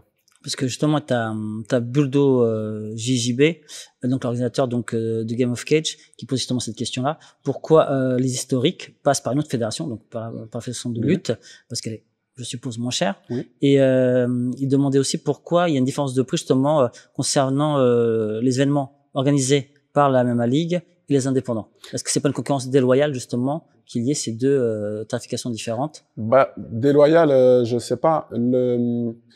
Le fait de passer par une MMA League, c'est facilitant. C'est-à-dire que ça permet de faire de la diffusion du MMA amateur en mode tournoi où il n'y a pas de matchmaking et tout le monde rencontre tout le monde pour qu'on ait un circuit compétitif qui permette de pas choisir son adversaire et au final qu'on arrive à la fin. Parce qu'en fait, quand tu es sur la MMA League, il y a un ranking, c'est-à-dire à chaque fois que tu es sur une étape MMA League, le combattant, l'athlète, il prend des points. Et à l'issue de ça, on fait un classement national. On va aussi faire un classement national de tous les clubs. On pourra savoir, par exemple, le club de France qui a le plus de points. Et toi, par exemple, si tu es en moins de 77, bah, quand tu cliques sur le ranking, tu vois que tu es le numéro 2, numéro 3 ou le 18e 77. Ce qu'on fait après, c'est qu'on prend les 8 premiers de chaque KT et on fait les championnats de France avec. Et après, ça nous permet d'avoir les équipes de France, etc. Donc nous, on encourage vraiment à venir sur ce circuit MMA League. Si la demande de terrain, c'est de mettre en place de la compétition, à ce moment-là, on propose cette alternative MMA League. Ou alors, tu peux le faire en faisant du matchmaking, etc., et proposer, mais ce sera une autre tarification qui sera pas forcément aussi intéressante économiquement que pourrait l'être la MMA League. Donc oui, bien sûr, on diffuse ce produit MMA League, on a vraiment envie qu'il fonctionne et on incite vraiment à ce qu'il soit utilisé parce que ça fait vivre le circuit compétitif amateur et on incite vraiment à aller dessus, mais on n'empêche pas les organisateurs, en tout cas amateurs, d'avoir l'autre objet avec une tarification classique et là qui est à l'étude parce que effectivement il faut quand même qu'elle reste abordable. Donc à l'avenir on peut supposer qu'elle sera moins importante qu'elle est aujourd'hui. Bah on travaille dessus, c'est-à-dire qu'il y a aussi là si tu veux quand c'est comme ça l'organisateur il va payer la carte sur les combats donc le coût au combat et il va payer la prestation des officiels. Aujourd'hui la prestation des officiels moi, je peux pas tirer trop dessus non plus. Et il faut aussi que l'argent qui va être récupéré sur sur les taxes amateurs, en fait, il faut aussi que lui soit injecté dans le circuit amateur. Donc, il y a des fédérations qui proposent aujourd'hui des choses aux alentours de 400-500 euros. Économiquement, c'est sûr qu'on n'ira jamais sur ce type de tarification. C'est des tarifications qui sont faites et qui là peuvent être, elles, considérées comme une concurrence déloyale, mais en fait, c'est des tarifications sur lesquelles on n'a pas, et c'est un chantage du marché sur lequel on n'ira pas non plus. C'est-à-dire que si demain je fais quoi? Je mets la tarification à 399,99 € et on va descendre jusqu'à combien? Donc en fait, il faut quand même une cohérence et une viabilité. Il y a une proposition qui est proposée, qui peut être trop onéreuse. Bah, si elle est trop onéreuse, il reste l'alternative de la MMA League. Et puis, si ça convient pas, je sais pas trop. Mais effectivement, oui, on a une réflexion là-dessus. Concernant justement les compétitions amateurs, lorsqu'elles sont payantes, c'est-à-dire tu payes pour assister, donc pour regarder en tant que spectateur, quid des participants? Est-ce qu'ils doivent être payés ou pas? Alors l'amateur, il peut pas être payé. On est bien d'accord. De base. Sur la MMA League, dans le cahier des charges, on demande à l'organisateur que, en fait, pour les gens qui viennent voir, en fait, ça excède pas 20 €. Ça évite d'avoir, si tu veux, des compétitions amateurs qui soient pas attractives et qu'on n'ait pas de public. Nous, on est toujours dans une politique de développement, de visibilité de l'activité. Donc, en fait, si on fait une compétition et que l'organisateur il demande un montant trop important, ça nous intéresse pas trop. Et du coup, c'est pour ça qu'on propose des allègements sur 60% du coût total de l'organisation. Et le coût d'inscription pour l'athlète, chez nous, il est de 18 €. Ça veut dire que tu payes tes 18 €. Si tu es sur un format 2 jours, tu peux combattre 2 fois par jour sur 2 jours si tu vas jusqu'aux phases finales. Et si tu es dans un type super fight, tu combattras une fois, mais qu'avec des gens, 2 fois, mais qu'avec des gens de ta caté, par exemple. Pour finir là-dessus sur l'amateurisme, c'est-à-dire qu'aujourd'hui, tu peux être en équipe de France et uniquement en équipe de France que si tu participes à la MMA League. Aujourd'hui, seront inclus sur les championnats de France, effectivement, les gens qui étaient champions l'année dernière et qui n'ont pas pu forcément aller sur la MMA League parce qu'il y avait les sorties à l'international ou etc. Donc, ils gardent le bénéfice de leur appartenance au collectif France. Et après, on va récupérer les gens les mieux classés de la MMA League qu'on a mis en place cette année, en fait.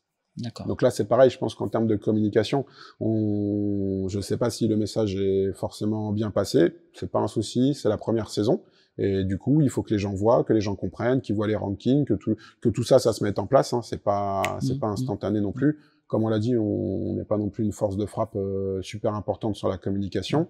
On a beaucoup de clubs qui jouent le jeu, c'est vraiment super. On a eu de belles participations. On a fait une étape la première étape à Évry sur 3 jours. On a fait une étape à Tarbes. On a fait une étape en Corse. On a fait une étape à M. Demain, là, donc samedi, on est à Toulon. Ensuite, on est à Miramas, Clermont-Ferrand. Donc, en fait, ça fonctionne. On essaie de faire une étape par mois. Quand tu dis demain, c'était le 22 avril. Parce voilà, que... Demain de hier, il y a 3 jours. C'est ça. Et en fait, l'ambition, c'est de faire une étape par mois et d'aller comme ça aux 4 coins de la France. Donc, quand c'est comme ça, c'est les cages FMMAF qui sont déployés aux 4 coins de la France. C'est une autre question qu'on nous a posée aussi, c'est les compétiteurs justement qui veulent participer à ce type d'événement. Est-ce que c'est pas trop cher d'y participer lorsque tu habites à Lille et tu as besoin d'aller jusqu'en Corse? Ou tu as besoin d'aller dans le... Oui. La question, c'est de pouvoir aller dans tous les territoires.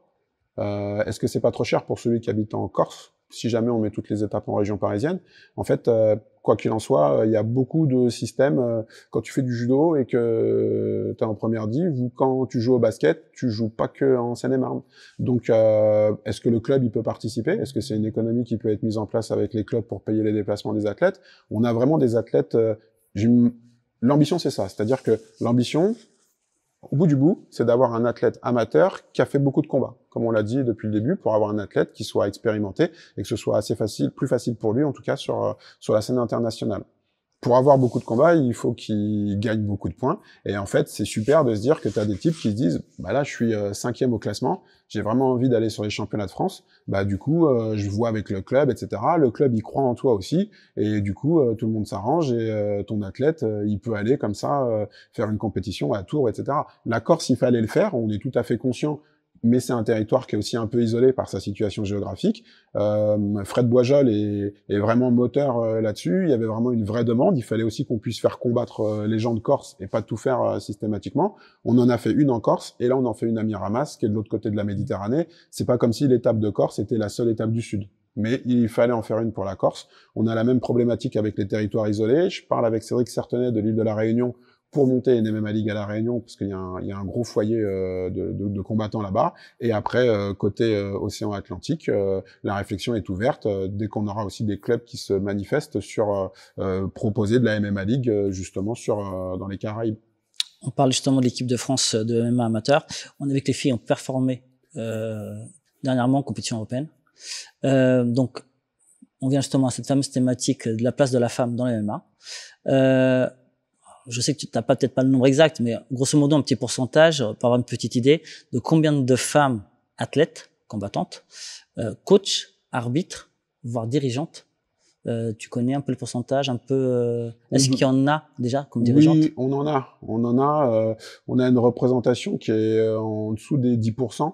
On le voit notamment sur les schémas compétitifs où on a assez peu de personnes. Sur les officiels, on a trois ressources sur toutes les. On approche les 60-70 ressources. On a que 3 ressources qui sont des féminines. Et sur les encadrantes, j'ai pas le chiffre en tête, mais on a quand même une représentation qui, pour un sport de contact, est quand même honorable. Donc ça c'est sûr, il y a toujours un travail là-dessus. Le premier projet qui a été déployé, ça a été le projet de féminisation avec Asia Belem qui faisait partie de la commission féminine de l'IMAF, qui est la fédération internationale.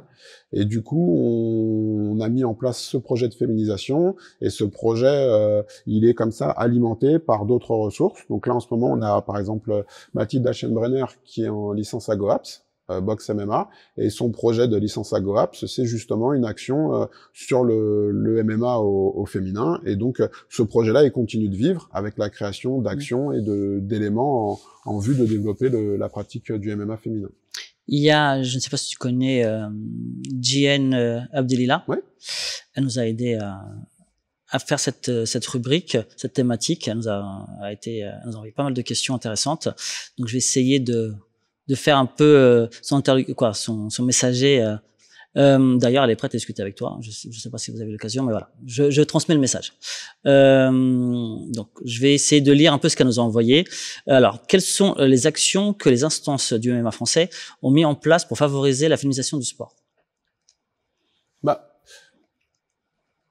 On a ce projet de féminisation, qui est un projet en 6 axes. On a des actions de labellisation, c'est-à-dire que là, on a un label qui est en cours. Aujourd'hui, si on le met, ce sera trop restrictif. Mais l'idée, c'est de pouvoir faire un label qui permet d'identifier les clubs qui ont des encadrantes, qui ont des techniciennes aussi à l'intérieur, et un certain quorum de féminines.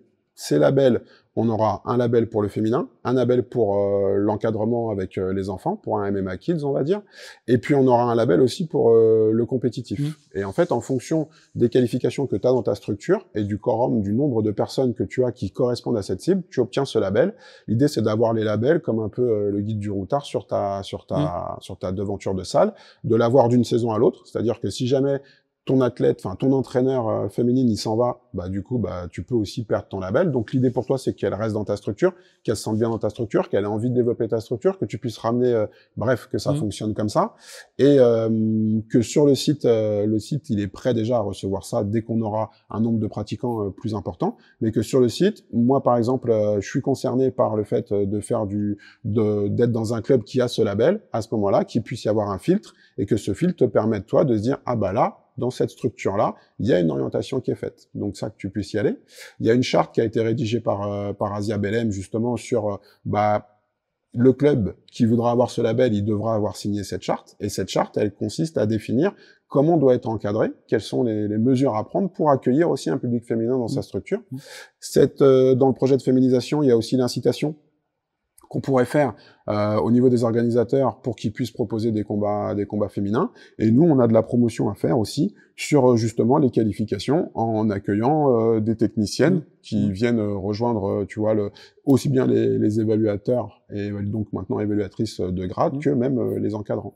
Donc comme je l'ai dit, c'est un projet c'est le premier projet qui a été monté en 2020 et aujourd'hui, on essaye de le mettre en œuvre. Maintenant, il faut savoir qu'on a en 2023, on a 3000 licenciés dans la base. Je sais pas si JN a une licence à la FMMAF, mais en tout cas, on a 3000 licenciés. Donc, il y a des actions qui sont comme ça, des actions d'envergure que si on les déploie aujourd'hui, ça fonctionne pas. Par contre, si on revient à ce que j'ai dit au tout début, le projet, il existe, il est en 6 axes, le cadre est posé, les rédactions sont faites.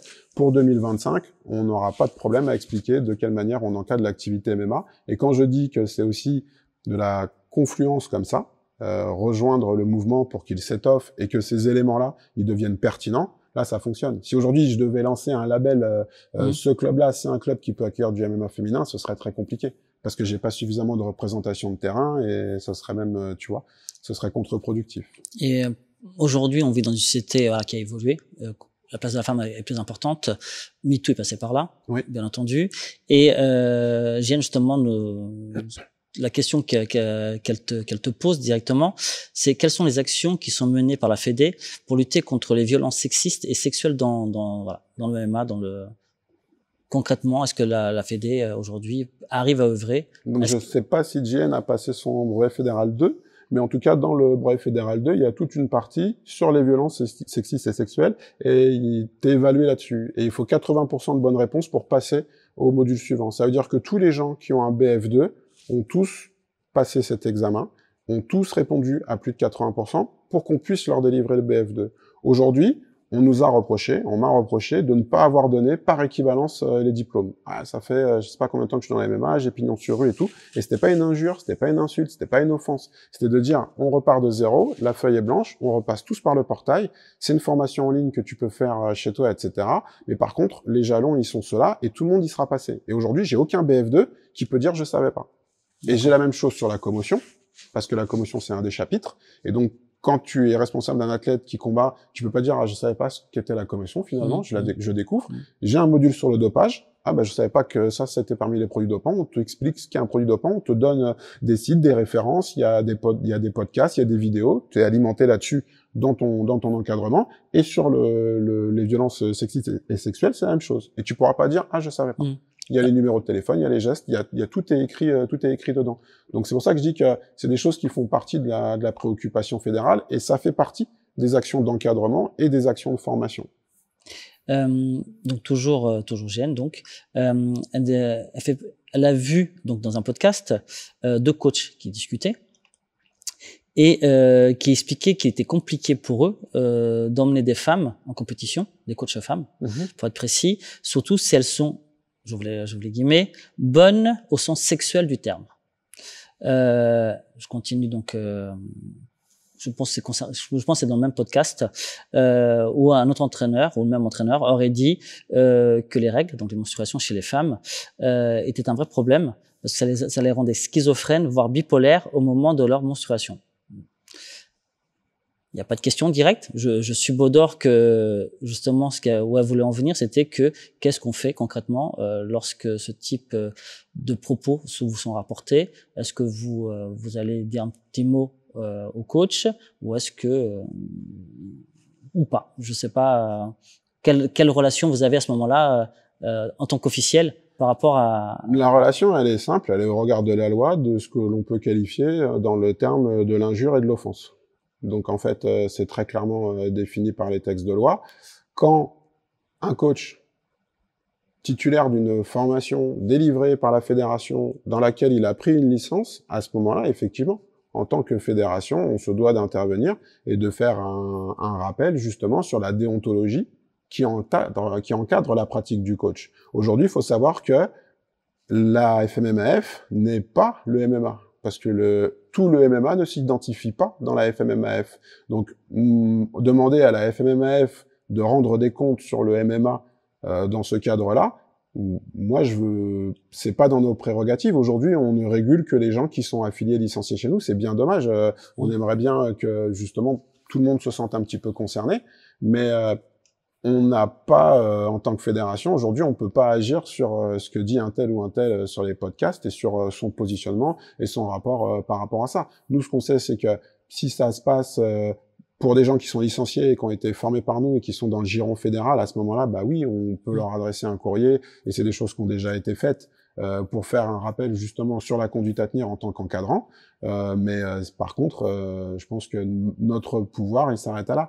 Et il faut bien comprendre aussi le rôle d'une fédération où en fait, on est une fédération où on a beaucoup de responsabilités mais assez peu de pouvoir et que on a aussi pas mal de personnes qui nous demandent d'interagir dans des systèmes dans lesquels ils sont pas forcément les mêmes impliqués. Donc c'est aussi ça, c'est que tous concernés, quoi. Et pour être tous concernés, bah faut être acteur du truc et faut rejoindre le mouvement, sinon bah, nos moyens d'action ils sont encore plus étroits.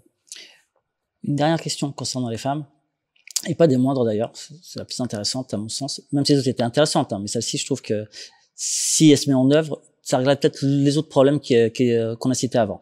La parité dans les fédérations est un objectif donc du gouvernement.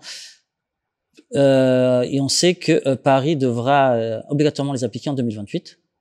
Est-ce que vous travaillez là-dessus? Oui.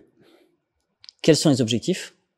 Parce que surtout si vous êtes autonome, c'est la parité. Oui, c'est ça. Mais si vous êtes autonome, est-ce que vous êtes mis un calendrier et qui rentrerait aussi, dans les instances?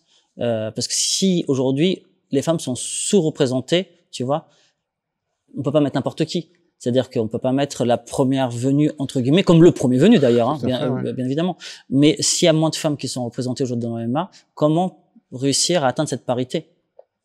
Donc effectivement, c'est ce que tu dis, et c'est la problématique qu'il y a eu sur sur la gouvernance. Là, Marie Loiseau fait partie du dispositif dans le collège des athlètes. Marie Loiseau qui est une combattante. Qui est une combattante, et donc elle est dans le collège des athlètes avec Antoine Hidrio. Après, les possibilités sur les autres et les candidatures reçues, elles sont aussi j'ai pas reçu si tu veux la parité, elle est pas dans les candidatures qui nous sont arrivées. J'ai très peu de femmes qui ont écrit pour se proposer sur le dispositif, en fait. J'en ai beaucoup moins. J'ai moins de 5% de femmes qui ont déposé une candidature. Et après, comme on l'a dit, il fallait des gens qui soient là non pas par rapport à leur genre, mais aussi en rapport avec leurs compétences et leur implication sur le projet depuis 2020. Parce que le but, c'est quand même un projet de structuration qui est basé bien sûr sur une base comme ça, avec une déontologie autour de la parité, et on invite et on incite justement à avoir aussi des actrices qui soient dans le truc. Et comme je le dis, on parle souvent les acteurs du MMA, mais en fait, étymologiquement, un acteur, c'est quelqu'un qui agit. Donc, si t'agis pas, est-ce que t'es vraiment un acteur du MMA? Je sais pas. Moi, en tout cas, j'invite toutes celles qui veulent que les choses changent à agir dans et pour le MMA. Et c'est des actions qui ont toujours été soutenues. Le projet de féminisation, Asia, elle a eu d'autres objectifs. Du coup, il a été proposé à Marie Loiseau, il a été proposé à Mathilde. Mathilde, elle porte des actions là aussi. Enfin. Ça a toujours été au cœur des préoccupations. Comme je l'ai dit, on est une fédération qui est complètement nouvelle. On peut proposer tout un tas de choses qui seraient innovantes pour d'autres fédérations, mais qui, pour nous, devraient ou ne pourraient pas être innovantes, mais tout simplement la norme, parce que justement, on est au tout départ et que s'il y a de l'implication et du mouvement, il n'y a pas de raison en tout cas. Toute dernière question. On pourrait passer la soirée. Il faut que tu reviennes de toute façon, parce qu'on a trop de choses à aborder et rentrer peut-être plus en profondeur dans certains sujets qu'on n'a pas pu aborder aujourd'hui. Il y aura aussi des questions qui fâchent. Ne ratez pas non plus le format. Dernière question pour ce soir. 2025. Autonomie, indépendance de la Fédé. Qui et comment? Qui seront nos nouveaux dirigeants? Comment ils seront élus? Un président? Un comité? Une structure collégiale? Comment ça va se passer? Est-ce que tu as déjà une idée? Est-ce qu'on peut avoir, on sait que ça pose problème aujourd'hui en France. On le voit, il y a une vraie guerre aussi par rapport à ça. Est-ce que le fait d'être coach, organisateur, responsable de salle, etc., et en plus, est-ce qu'on peut être président à côté de ça? Ou est-ce que le président devra être uniquement président, il n'y aura aucun intérêt économique ou autre? Bah ça, il y a que le ministère qui peut y répondre. Même pour ma part, en 2025, est-ce que je suis pas sûr de rester sur et d'être toujours dans le projet MMA? Ça dépendra vraiment aussi de la gouvernance et de ce qu'il est possible de faire. Faut vraiment, c'est toujours pareil, tous acteurs, mais tous concernés. C'est-à-dire que là, il y a un texte qui sort en disant qu'on doit avoir un certain nombre de licenciés qui votent pour le président. Si les gens sont pas licenciés, c'est comme si tu n'avais pas de bulletin de vote. Donc en fait, tu peux toujours dire moi je suis pas pour cette option ou j'étais plus pour cette option, mais t'avais pas de bulletin, t'es pas allé voter ou t'avais pas de carte d'électeur. Donc ta carte d'électeur, c'est ta licence fédérale. Nous, on propose pas la licence parce que ça nous fait gagner des millions de dollars. Hein. C'est pas ça le truc, c'est que c'est tout ce qu'il y a derrière. Aujourd'hui, une fédération, c'est la mise en commun des moyens. Donc c'est aussi des moyens et les moyens de penser et les moyens d'action. Et comme je le dis, on n'est pas une commission athlétique, on n'est pas dans le Kentucky en fait, on est en France. Donc la FMF n'est pas une commission athlétique, c'est une fédération. Une fédération, ça marche pas comme ça. Les fédérations, il y a plusieurs tonalités. Tu as des fédérations où le président il décide de ce qui se passe, et tu as un directeur technique national qui est mis en place par le ministère des Sports pour que les directives du ministère puissent être appliquées au sein de la fédération. Donc en fait, c'est un peu comme un rôle président-premier ministre, et au même titre que tu peux avoir des présidents omnipotents et un premier ministre qui applique, voilà. Mais tu peux aussi avoir des premiers ministres qui ont plus de pouvoir, en fait, pas de pouvoir, mais qui sont plus acteurs que le président, et ton président, il a un rôle de représentation. Et tu peux avoir des fédérations où c'est un équilibre à 50-50. Il faut savoir que le fonctionnement fédéral, il est calqué sur le fonctionnement démocratique de la structuration de l'État que nous, on a. C'est un mini-État, en fait, une fédération. Donc avec son président, son DTN, et puis son comité directeur, qui serait une sorte et ses élus, là, qui serait une sorte de conseil des ministres. Et après, t'as les usagers qui sont aussi les électeurs, etc. T'as les députés qui sont les représentants des comités directeurs, etc. Et c'est la même architecture. Donc aujourd'hui, est-ce que tu fais partie de cet État ou est-ce que t'es pas dans cet État parce que tu refuses cet État et du coup, t'es pas dedans mais t'aimerais bien qu'il fasse ci ou ça. T'es pas dedans mais t'aimerais bien que le président du pays à côté là, ce soit plutôt non, si tu veux choisir ton président, il faut que tu sois dedans. Si tu veux qu'il y ait de la réforme, il faut que tu sois dedans. Après, je pense qu'on aura l'occasion de te réinviter pour ça, parce qu'on sait aussi, on sait que ça se passe dans d'autres fédés, dans d'autres sports de combat. On sait, par exemple, une grosse salle de sport arrive avec, on va dire, 50, 100, 200 adhérents. En général, ça va tous dans le même sens. Donc, si entre guillemets, le coach du club se présente, il prend les 200 voix.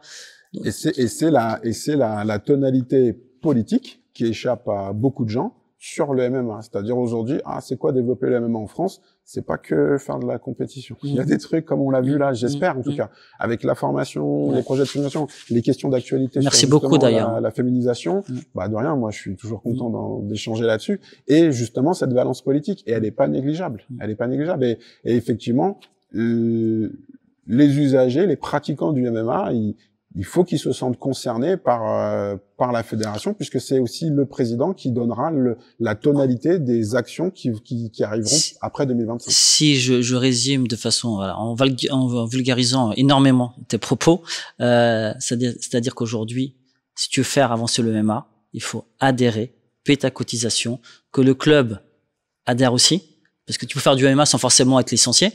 Uniquement dans ce sens-là, on ira de l'avant. Parce qu'aujourd'hui, tu as 3000 licenciés, mais on sait très bien qu'en France, il y a quoi? Il y a peut-être 40 000 pratiquants de MMA. Là, ce que je vais faire, c'est que je vais permettre aux gens de s'affilier sans passer par le club. Tu pourras toujours de façon individuelle. En passant par ton club il est affilié, etc. Tu t'affilies, tu donnes les coordonnées de ton club, et du coup, le club il va recevoir ta candidature, tu mettras toi-même tes documents, et puis tu valides ou t'invalides. Et toi, t'es autonome et t'es dans un endroit où il n'y a pas de club affilié, mais t'as envie de participer au grade, t'as envie d'aller sur les compétitions, t'as envie d'aller sur la MMA League, t'as envie d'aller sur les stages collectifs et tout ça. Tu peux quand même venir et tu prendras ta licence et tu seras rattaché au club FMMAF. Voilà. Donc l'idée c'est pour justement pas freiner cet élan où tu sois toi gêné ou bloqué parce qu'il n'y a pas de représentation locale ou de représentation à côté. Là, t'as plus de raison de pas faire partie de la fête. D'accord. Je te remercie beaucoup. On espère te revoir bientôt. Suivez Monsieur Lionel Brisefin sur les réseaux, la FFMAF aussi. Parce que vous communiquez quand même un minimum. Ouais, suivez plus. C'est peut-être plus intéressant que moi. Moi, je fais pas grand chose, voilà. mais ouais, il y a une page Insta, il y a un Facebook et puis il y a un site fmmaf.fr où il y a des éléments dessus, il y a des éléments à télécharger pour les organisateurs, il y a les dates pour les passages de grade, il y a les contenus du programme technique, il y a les grades techniques qu'on a filmés, on a fait 80 capsules PEDA. Donc si tu veux passer ton grade, tu vas sur le site, sur la partie grade, tu peux visualiser les grades. Les grades, ils sont sur YouTube, c'est gratuit. Tu peux les regarder autant que tu veux. Et en fait, voilà, le but, c'est de diffuser la pratique et aider à la diffusion de pratique avant tout, quoi. Donc voilà, maintenant vous savez, suivez-nous aussi un tout petit peu. Ah oui, je et on se reçoit très très vite à nouveau à la bagarre pour discuter de bagarres et autres, bien entendu. Merci à vous, merci beaucoup.